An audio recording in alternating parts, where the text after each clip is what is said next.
आइए बच्चों, आज हम पढ़ेंगे ओम का नियम। और जर्मनी के महान वैज्ञानिक डॉक्टर जॉर्ज साइमन ओम ने 1826 में यह नियम दिया था।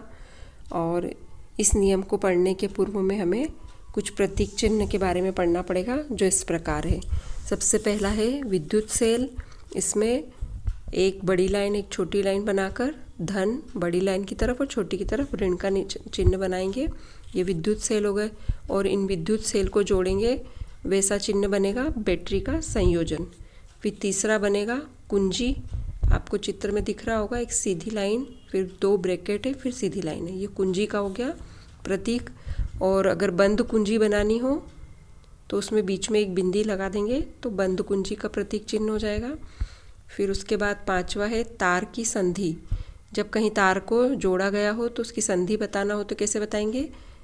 एक सीधी लाइन और उसके ऊपर एक लंब डला हुआ, यह तार की संधि हो गई। और छठा है तार की क्रॉसिंग। तो वैसा ही चित्र बना के थोड़ा सा तार में मोड़ दे देंगे ऊपर की तरफ, तो वहाँ आ गया क्रॉसिंग, मतलब एक तार के ऊपर दूसरा तार आया है। और फिर सातवां है एम्पियर। इसको ए से दर्शाते हैं लाइन में, परिपथ में। और आठवां है वोल्ट मीटर। इसको वी से दर्शाएंगे। और फिर नौवां है धारा नियंत्रक। यह एक सीधी लाइन के बाद बीच में थोड़ी सी जिगजैग लाइन बना देंगे, तो यह धारा नियंत्रक हो जाएगा। और 10वां है विद्युत बल्ब। और फिर उसके बाद एक और 11वां प्रतिरोध। इसको हम आर से प्रदर्शित करते हैं।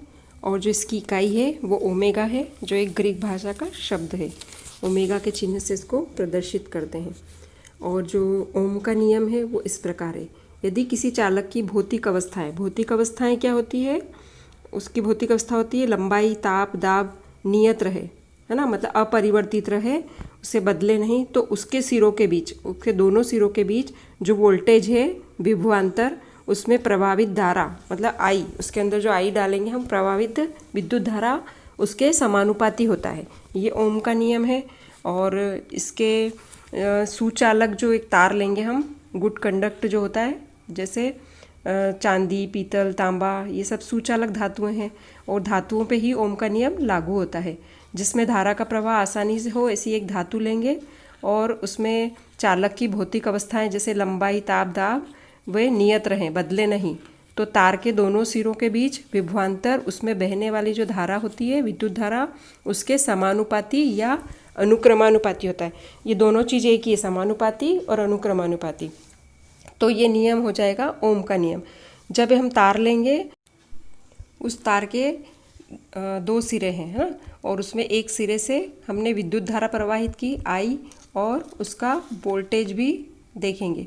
जब हम विद्युत धारा उसमें प्रवाहित करेंगे तो उसका वोल्टेज बढ़ेगा। तो इसका आई बढ़ाएंगे तो वी भी बढ़ेगा, तो यह उसके समानुपाती कहलाएगा। तो इसका विभवांतर वी समानुपाती आई विद्युत धारा, तो V समानुपाती I हो गया। तो फिर उसके बाद जब हमने इसका नियतांक रखा है, मतलब इसकी जो स्थिति थी, भौतिक स्थिति, वो नियत रखी है, तो V बराबर RI हो जाएगा। R क्या है? नियतांक, विद्युत रोधी, है ना, इसको विद्युत रोधी भी कहेंगे, जिसकी इकाई क्या है? ओमेगा। R बराबर V बटे I हो जाएगा। विद्युत प्रतिरोध का मान चालक के आकार, पदार्थ तथा ताप पर निर्भर करता है कि उसका प्रतिरोध कैसा होगा। उसे हम नियत रखना है, तभी ओम का नियम हम लागू करेंगे। अब हम इसका सत्यापन करेंगे ओम के नियम का। तो हम इसके लिए एक परिपथ बनाएंगे। इस परिपथ में एक सेल है और एक स्विच है, मतलब कुंजी, है ना, और एक एमीटर लगा है। इससे हम विद्युत धारा को नापेंगे। और एक प्रतिरोधक तार जोड़ेंगे इसमें, और दोनों की तरफ से सिरों के बीच विभवांतर नापने के लिए एक वोल्ट मीटर भी लगाएंगे। जिस पे V लिखा है वो वोल्ट मीटर लगा है। और जो वोल्टेज बताएगा, और एक धारा नियंत्रक भी लगाएंगे, जिससे कि वह I को नियंत्रित रखेगा, नियत रखेगा, उसको बदलने नहीं देगा। परिपथ की कुंजी को बंद करेंगे, फिर उस पर धारा का प्रवाह शुरू हो जाएगा। वो धारा का मान A से और वोल्टेज का मान V में देखेंगे। जो हमने एमीटर और वोल्ट मीटर लगा रखे हैं, उनका कार्य क्या है? उसकी विद्युत धारा का मान और वोल्टेज का मान देखना।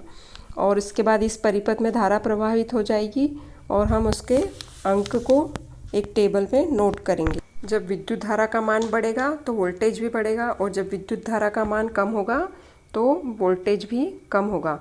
और विभवांतर को मैं वोल्टेज पढ़ रही हूँ ताकि जल्दी समझ में आए। विभवांतर थोड़ा सा कठिन शब्द लगता है ना।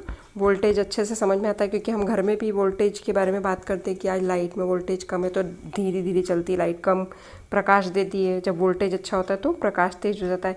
ये ओम का ही नियम है। और क्या, एमीटर और वोल्ट मीटर का मान जब हमने टेबल में रखे हैं तो अब इन मान में ग्राफ पेपर पेन को जैसे एक्स अक्ष पर हम वोल्टेज का मान रख देंगे और वाई अक्ष पर हम विद्युत धारा का मान रख देंगे।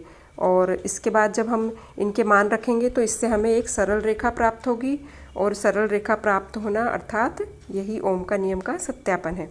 तो ओम का नियम हो गया V समानुपाती I, अर्थात वोल्टेज विद्युत धारा के समानुपात होता है। और इसको फिर लिखेंगे V बराबर IR, मतलब R क्या है, नियतांक, जो नियतांक है वो आ जाएगा। तो R बराबर V बटे I, ये हमारा सत्यापन और ओम का नियम पूर्ण हुआ। इसे अच्छे से समझ लीजिए सुन के और याद करिए। धन्यवाद। एक बात और है कि हमने जो परिपथ बनाया है उसमें वोल्ट मीटर हमने समानांतर क्रम में रखा है, और बाकी के जो भी उपकरण हैं उन्हें हम श्रेणी के क्रम में रखेंगे। श्रेणी क्रम और समानांतर क्रम में इनको विद्युत के परिपथ को बनाते हैं। तो समानांतर क्रम तो समझते हो ना, मैं गणित में अपना समानांतर रेखाएं जो होती है वैसे ही देखिए आप वोल्ट मीटर को वैसे ही रखा है परिपथ में समानांतर। ठीक है, धन्यवाद, याद करिए बहुत अच्छे से।